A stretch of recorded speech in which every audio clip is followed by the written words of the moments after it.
നമസ്കാരം. ഫണ്ട് 360 പുതിയൊരു അധ്യായത്തിലേക്ക് സ്വാഗതം. ഇന്നത്തെ നമ്മുടെ വിഷയം BSE ലിമിറ്റഡ് ആണ്. കഴിഞ്ഞ കുറച്ച് ദിവസങ്ങളായിട്ട് കുറച്ച് പേരൊക്കെ ചോദിച്ചിട്ടുണ്ടായിരുന്നു BSE ലിമിറ്റഡിന്റെ ഷെയർ പ്രൈസ് താഴേക്ക് പോവാണ്. പ്രത്യേകിച്ച് 2-3 ദിവസങ്ങളായിട്ട് കാര്യമായിട്ട് ഒരുമാതിരി വലിയൊരു നെഗറ്റീവ് സെന്റിമെന്റ് നിലനിൽക്കുന്നില്ലെങ്കിൽ കൂടി BSE കഴിഞ്ഞ 2 ദിവസങ്ങളായിട്ട് ഏകദേശം 4, 6, 10% ഒക്കെ താഴോട്ട് പോയി. അപ്പോൾ അത് എന്തുകൊണ്ടാണ് എന്നൊക്കെ ഉള്ളതാണ്. നമ്മൾ ഇതിനു മുമ്പ് ഏകദേശം ഒരു 5-6 മാസങ്ങൾക്ക് മുമ്പ് ഈ BSE ലിമിറ്റഡിനെ ഒന്ന് നമ്മൾ അനലൈസ് ചെയ്തിട്ടുണ്ടായിരുന്നു. അന്ന് അതിന്റെ വില ഏകദേശം ഇന്ന് നിലനിൽക്കുന്ന ഈ വിലയൊക്കെ തന്നെയാണെന്ന് തോന്നുന്നു. 4000 ചില്ലുവാനും വിലയൊക്കെയാണ്. അതിനുശേഷം അത് ഏകദേശം ഒരു 6000 രൂപയുടെ ഒക്കെ അടുത്ത് വരെ കയറിപ്പോയി. അതിനുശേഷം നമ്മുടെ ഈ ഒരു മാർക്കറ്റ് കറക്ഷന്റെ സമയത്ത് വീണ്ടും ഇറങ്ങി ആ ഒരു നിലയിലേക്ക് വന്നു. അപ്പോൾ അന്ന് നമ്മൾ എന്തൊക്കെ BSE ലിമിറ്റഡിനെ കുറിച്ച് പറഞ്ഞിട്ടുണ്ടോ ഫണ്ടമെന്റലി അതെല്ലാം ഇന്നും നിലനിൽക്കുന്നു. അതായത് ഏഷ്യയിൽ തന്നെ ഏറ്റവും പഴക്കം ചെന്ന എക്സ്ചേഞ്ച് ആണ്. 80% മ്യൂച്വൽ ഫണ്ട് സെറ്റിൽമെന്റ്സ് നടക്കുന്നത് BSEയുടെ സ്റ്റാർ പ്ലസ് പ്ലാറ്റ്ഫോംസിലാണ്. അതുപോലെ 2-3 വർഷങ്ങൾക്ക് മുമ്പ് ലക്സംബർഗ് സ്റ്റോക്ക് എക്സ്ചേഞ്ചുമായിട്ട് BSEയുടെ ഇന്റർനാഷണൽ ആമായിട്ടുള്ള INX, ESGയും ഗ്രീൻ ഫിനാൻസും ബോണ്ടുകളൊക്കെ ട്രേഡ് ചെയ്യാൻ വേണ്ടിയിട്ടുള്ള ഒരു MOU സൈൻ ചെയ്തു. ഇതുകൂടാതെ ഗോൾഡ് മിനി, സ്റ്റീൽ ബില്ലറ്റ് എന്നിവ തുടങ്ങിയ ഒരു കമ്മോഡിറ്റി ബേസ്ഡ് ഫ്യൂച്ചേഴ്സ് അതും ആരംഭിച്ചു. ഇതൊക്കെയാണ് പ്രധാനമായിട്ടും BSEയുടെ വരുമാനങ്ങൾ വർദ്ധിപ്പിക്കാനുള്ള ഒരു കാരണം അല്ലെങ്കിൽ മുമ്പോട്ട് നോക്കി കാണുന്നത്. പക്ഷേ എങ്കിൽ പോലും നമുക്ക് BSEയുടെ കഴിഞ്ഞ കുറച്ച് കാലങ്ങളായിട്ടുള്ള ഒരു പ്രകടനം എന്തുകൊണ്ടാണ് ഇത്തരത്തിലായതെന്നുള്ളതും കൂടാതെ എന്തുകൊണ്ടാണ് ഈ ഒരു കറക്ഷൻ നടന്നത്, ഈ രണ്ട് കാര്യങ്ങളും നമുക്ക് നോക്കാനുണ്ട്. അതാണ് ഈ ഒരു എപ്പിസോഡിൽ നമ്മൾ പ്രതിപാദിക്കാൻ പോകുന്നത്. ഇതുകൂടാതെ ഇനി ഈ ഒരു വില നിലവാരത്തിൽ നമുക്കിത് എൻ്റർ ചെയ്യുന്നത് നല്ലതാണോ അത് ബുദ്ധിപൂർവമായിട്ടുള്ള നീക്കമാണോ അല്ലയോ എന്നുള്ളതും പ്രധാനപ്പെട്ട ഒരു കാര്യമാണ്.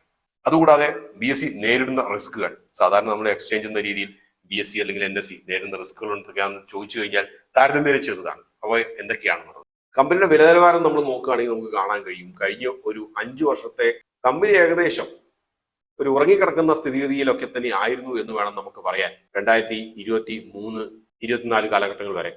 2023 മെയ്യിൽ അപ്പോഴാണ് BSE F&O ഇൻട്രൊഡ്യൂസ് ചെയ്തത്. അതായത് ബാങ്ക് എക്സും സെൻസെക്സും ഫ്യൂച്ചേഴ്സ് ആൻഡ് ഓപ്ഷൻസ് ഇൻട്രൊഡ്യൂസ് ചെയ്തത്. ഈ ഒരു കാലഘട്ടങ്ങളിലൊക്കെ തന്നെ ഏറ്റവും കൂടുതൽ കസ്റ്റമേഴ്സ് ഉള്ള സെറോദ അതിലുള്ള ട്രേഡിംഗ് ആരംഭിച്ചു. അതോടുകൂടി സെറോദയുടെ കസ്റ്റമേഴ്സിനെല്ലാം ഇത് ലഭിച്ചു എന്ന് പറയുമ്പോൾ മറ്റുള്ളവരാരും കൊടുത്തില്ല എന്നുള്ളതല്ല പറയുന്നത്. പക്ഷെ സെറോദയ്ക്ക് ഏറ്റവും കൂടുതൽ F&O കസ്റ്റമേഴ്സ് ഉള്ളത് സെറോദ ആയിരുന്നതുകൊണ്ട് അത് വലിയൊരു മാറ്റം വരുത്തി. അപ്പോൾ ആ ഒരു കാലഘട്ടം മുതലാണ് സത്യത്തിൽ BSEയുടെ ഒരു റവന്യൂ ഭയങ്കരമായിട്ട് ഇൻക്രീസ് ചെയ്യാൻ, അതുവഴി സ്റ്റോക്ക് പ്രൈസും ഇൻക്രീസ് ചെയ്യാൻ വേണ്ടിയിട്ട് തുടങ്ങിയത്. അതിൽ വലിയൊരു ജമ്പ് നടത്തിയത് ഈ പറഞ്ഞ ഒരു 1.5 വർഷങ്ങൾ കൊണ്ടാണ്. അത് പ്രധാനമായും അതിന്റെ ഒരു കാരണം ഫ്യൂച്ചേഴ്സ് ആൻഡ് ഓപ്ഷൻസ് ട്രേഡിംഗ് തുടങ്ങി എന്നുള്ളത് തന്നെയാണ്. ഈ ഒരു ചാർട്ടിൽ നിന്ന് തന്നെ നമുക്ക് കാണാൻ കഴിയും ഫ്യൂച്ചേഴ്സ് ആൻഡ് ഓപ്ഷൻസ് ട്രേഡേഴ്സിന് അത്ര നല്ലതല്ലെങ്കിൽ പോലും ബ്രോക്കേഴ്സിനും എക്സ്ചേഞ്ചിനും അത് വളരെ നല്ലതാണ്. കാരണം അവരുടെ വരുമാനത്തിന്റെ വലിയൊരു പങ്ക് വരുന്നത് ഫ്യൂച്ചേഴ്സ് ആൻഡ് ഓപ്ഷൻസിൽ തന്നെയാണ്. അടുത്തതായിട്ട് BSE എന്തുകൊണ്ട് താഴോട്ട് കഴിഞ്ഞ കുറച്ച് കാലമായിട്ട് പോകുന്നു എന്നുള്ളതാണ്. നമ്മൾ പറഞ്ഞ പോലെ തന്നെ BSE ഒരു 6000 വില നിലവാരത്തിൽ എന്ന് പറയുന്നത് അത് നമ്മൾ ഏതൊക്കെ മെട്രിക്സ് എടുത്ത് നോക്കിക്കഴിഞ്ഞാലും അത് വില നിലവാരം കൂടിയിരിക്കുന്നത് തന്നെയാണെന്ന് നമുക്ക് കരുതാൻ കഴിയും. അതുകൊണ്ടാണ് നമ്മൾ ഇതിനു മുമ്പുള്ള ഒരു വീഡിയോയിൽ നമ്മൾ 4000 എന്ന് പറയുന്നത് ആ ഒരു വില നിലവാരത്തിലൊക്കെ ഉള്ളത് നമ്മൾ ഒരു ബൈ റെക്കമെൻഡേഷൻ നമ്മൾ പറഞ്ഞു കഴിഞ്ഞപ്പോൾ ഏകദേശം നമ്മളൊരു ടാർഗറ്റ് എന്ന് പറഞ്ഞാൽ 5000 ആ ഒരു വില നിലവാരത്തിലൊക്കെ തന്നെ ഉണ്ടായിരുന്നു. അത് വളരെ പെട്ടെന്ന് കയറിപ്പോയി. അതിനുശേഷം 6000 ആയി എന്നുള്ളത് ഒരു സത്യം അവിടെ നിലനിൽക്കുന്നു. പക്ഷെ എങ്കിൽ പോലും ഈ ഒരു വില നിലവാരത്തിൽ അത് ഒരു ഫെയർലി പ്രൈസ്ഡ് ആണോ എന്ന് ചോദിച്ചു കഴിഞ്ഞാൽ പൂർണ്ണമായിട്ടും നമുക്ക് ഫെയർലി പ്രൈസ്ഡ് ആണെന്നുള്ളത് പറയാൻ കഴിയില്ല ഈ 4500 എന്ന് പറയുന്ന വില നിലവാരം. പക്ഷെ ഒരു 4000 എന്ന് പറയുന്ന വില നിലവാരത്തിൽ എത്തുമ്പോഴത്തേക്കും അത് ഒരു ഫെയർലി പ്രൈസ്ഡ് എന്ന് വേണമെങ്കിൽ നമുക്ക് പറയാൻ കഴിയും. കാരണം PE ആണെങ്കിൽ ശരി, ഒരു പ്രൈസ് ടു ക്യാഷ് ഫ്ലോ ആണെങ്കിലും ശരി, ഇതെല്ലാം നമുക്ക് ഒരു നല്ലൊരു രീതിയിൽ ആ ഒരു വില നിലവാരത്തിൽ നമുക്ക് കാണാൻ കഴിയും. പക്ഷെ കഴിഞ്ഞ ഒരു കുറച്ച് ദിവസങ്ങളായിട്ട് താഴേക്ക് പോകാനുള്ള പ്രധാനപ്പെട്ട ഒരു കാരണം BSEക്കെതിരെയും BSEയുടെ മുൻ ചെയർമാൻ ആയിട്ടുള്ള മാധവി ബുഞ്ചിനെതിരെയും ഉള്ള ഒരു കേസ് മുംബൈ ACB കോർട്ടിൽ നിലനിൽക്കുന്നതിനെ കുറിച്ചാണ്. അപ്പൊ FIR ഇടാൻ വേണ്ടിയിട്ട് കോർട്ട് പറഞ്ഞു. അതിനെതിരെ സെബിയും BSEയും എല്ലാം കോടതിയിൽ പോയിരിക്കുകയാണ്. ഇന്ന് അതിന്റെ വിധി വന്നു. അത് കംപ്ലൈന്റ് കൊടുത്ത ആൾക്കെതിരെയാണ്. അപ്പൊ കംപ്ലൈന്റ് കൊടുത്ത ആള് എന്താണ് കൊടുത്തതെന്നും കൂടി അറിയുന്നത് കുറച്ചും കൂടി രസകരമായിരിക്കും. കംപ്ലൈന്റ് കൊടുത്ത ആൾ ശ്രീവാസ്തവ് എന്ന് പറയുന്ന പേരുള്ള ഒരാളാണ്. അപ്പൊ അദ്ദേഹത്തിന്റെ ഫാമിലി 1994 കാൾസ് റിഫൈനറി എന്ന് പറയുന്ന ഒരു കമ്പനിയിൽ നിക്ഷേപിച്ചു. അപ്പോൾ ഈ കാൾസ് റിഫൈനറി ലിസ്റ്റ് ചെയ്ത് ആ ഒരു കാലങ്ങളിലൊക്കെയാണ് നിക്ഷേപിച്ചത്. പക്ഷെ കാൾസ് റിഫൈനറി പിന്നീട് പൂട്ടിപ്പോയെന്നുള്ളതാണ് മറ്റൊരു കാര്യം. അപ്പോൾ ഈ ഒരു BSE ലിസ്റ്റിംഗ് കൊണ്ട് അപ്പൊ അത് ആ ഒരു BSE ലിസ്റ്റിംഗ് എന്ന് പറയുന്നത് അത് നിയമവിരുദ്ധമായിരുന്നു എന്നാണ് ഇദ്ദേഹം ആരോപിക്കുന്നത്. അതുകൊണ്ടുണ്ടായ നഷ്ടങ്ങൾ അവയെല്ലാം വകവെച്ച് തരാനും ഒക്കെ ആയിട്ടാണ് ഈ ഒരു കേസ് നടത്തിയിരുന്നത്. നഷ്ടം വകവെച്ച് തരിക എന്നുള്ളത് മാത്രമല്ല, അതൊരു ഇല്ലീഗൽ ലിസ്റ്റിംഗ് ആണ്. അതിനെതിരെയുള്ള നിയമ നടപടികൾ കൂടി വേണം എന്നുള്ളതാണ് ആവശ്യം. ഇത് എത്രത്തോളം പ്രാവർത്തികമാണ് എന്നുള്ളത് കുറിച്ചുള്ള ചോദ്യങ്ങൾ പലപ്പോഴും നമ്മുടെയും എല്ലാവരുടെയും മനസ്സിലൊക്കെ വരുന്ന ഒരു കാര്യമാണ്. അതേ കാര്യം തന്നെയാണ് സോളിസിറ്റർ ജനറലും ഒക്കെ ഇന്ന് വന്നിട്ട് കോടതിയിലും പറഞ്ഞിട്ടുള്ള ഒരു പ്രധാനപ്പെട്ട കാര്യം. കാരണം കംപ്ലൈന്റ് കൊടുത്ത ആള് ഒരു ഹാബിച്വൽ ലിറ്റിഗേറ്റർ ആണ്. അതായത് സ്ഥിരമായിട്ട് കേസിനും വഴക്കിനും ഒക്കെ പോകുന്ന ഒരാളാണ്. നമ്മൾ പണ്ടത്തെ കാലത്തെ നവാബ് രാജേന്ദ്രനെയൊക്കെ ഓർമ്മയുണ്ടാവും. 90കളിൽ ജനിച്ചവർക്കും 80കളിൽ ജനിച്ചവർക്കും നവാബ് രാജേന്ദ്രനെ ശല്യക്കാരനായ വ്യവഹാരിയായിട്ട് പ്രഖ്യാപിക്കണമെന്നൊക്കെ പറഞ്ഞു അന്നത്തെ കാലത്തെ ഭരണാധികാരികൾ കോടതിയിലൊക്കെ പോയിട്ടുണ്ടായിരുന്നു. അതുപോലത്തെ ശല്യക്കാരനായ വ്യവഹാരിയാണ് ഇദ്ദേഹം എന്ന രീതിയിലാണ് സെബിക്ക് വേണ്ടിയിട്ടും PSCക്ക് വേണ്ടിയിട്ടും ഹാജരായവരെല്ലാം പറഞ്ഞത്. ഇതേ കാര്യം തന്നെ കോടതി ഏകദേശം ശരിവെച്ചു. മുംബൈ ACB കോർട്ടിന്റെ വിധി അതൊരു യാന്ത്രികമായിട്ടുള്ള ഒരു വിധിയാണ്. കേസ് കൊടുത്ത ഒരാൾ വന്നിട്ട് കേസ് എടുക്കണമെന്ന് പറഞ്ഞു, ഉടനെ കേസ് എടുത്തോ എന്ന് പറഞ്ഞു. പക്ഷേ അതിന്റെ മെറിറ്റ്സിനെ കുറിച്ചൊന്നും കോടതി കടന്നില്ല. യാന്ത്രികമായിട്ട് ഒരു നിർദ്ദേശം കൊടുത്തു. അപ്പൊ അതുകൊണ്ട് തൽക്കാലം അത് FIR ഫയൽ ചെയ്യണ്ട എന്ന് പറഞ്ഞു. അപ്പോൾ ഇത് പക്ഷേ മറ്റൊരു രീതിയിലാണ് കഴിഞ്ഞ 2-3 ദിവസങ്ങളായിട്ട് പലരും മനസ്സിലാക്കിയത്. സെബിയുടെ ലിസ്റ്റിംഗ് എന്തോ നിയമവിരുദ്ധമാണ് എന്ന രീതിയിലും അതുകൊണ്ട് തന്നെ പബ്ലിക് ലിസ്റ്റിംഗിനെതിരെ എന്തോ പ്രശ്നമുണ്ടെന്ന രീതിയിലൊക്കെയാണ് ചില മീഡിയ, അതായത് ചില മലയാളം ന്യൂസ് ചാനലുകളിൽ ഉൾപ്പെടെ അത് റിപ്പോർട്ട് ചെയ്തത്. യൂട്യൂബുകൾ റിപ്പോർട്ട് ചെയ്തതിനെ കുറിച്ച് ഞാൻ പരാതിപ്പെടുന്നില്ല.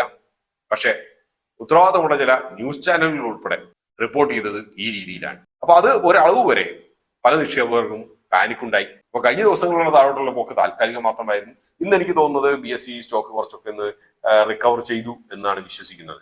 അടുത്തായിട്ട് BSEയെ കാത്തിരിക്കുന്ന റിസ്കുകൾ എന്തൊക്കെയാണെന്ന് നോക്കാം. കാരണം നല്ലതും ചീത്തയും പറഞ്ഞിട്ടില്ലെങ്കിൽ ഒരു ഇൻവെസ്റ്റ്മെന്റ് ഡിസിഷൻ പലപ്പോഴും സാധ്യമാവുകയില്ല.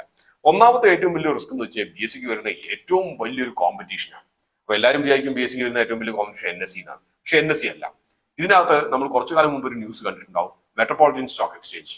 മെട്രോപൊളിറ്റൻ സ്റ്റോക്ക് എക്സ്ചേഞ്ചിന്റെ അകത്ത് സറോദയുടെ ഫൗണ്ടേഴ്സ് ആയിട്ടുള്ള കാമത്തൊക്കെ നിക്ഷേപം നടത്തിയെന്നുള്ളത്. അതിന് പുറകെ ഗ്രോയും പോയിട്ട് നിക്ഷേപം നടത്തി. Metropolitan stock exchange public listed company അല്ല, അൺലിസ്റ്റഡ് കമ്പനിയാണ്. അപ്പോൾ നിക്ഷേപം നടത്തിയതിന്റെ പുറകെ അൺലിസ്റ്റഡ് ഷെയർ മാർക്കറ്റിന്റെ അകത്ത് ഏതാണ്ട് ₹1, ₹2 വിലനിലവാരത്തിലൊക്കെ ഇരുന്നത് 8 രൂപയും 10 രൂപയൊക്കെ ആയിട്ട് അത് മാറി. നഷ്ടത്തിലുള്ള കമ്പനി തന്നെയാണ് മെട്രോപൊളിറ്റൻ സ്റ്റോക്ക് എക്സ്ചേഞ്ച്. പക്ഷേ ഇവിടെയാണ് ഞാൻ ഇതിനു മുമ്പ് കാണിച്ച ഡേറ്റ.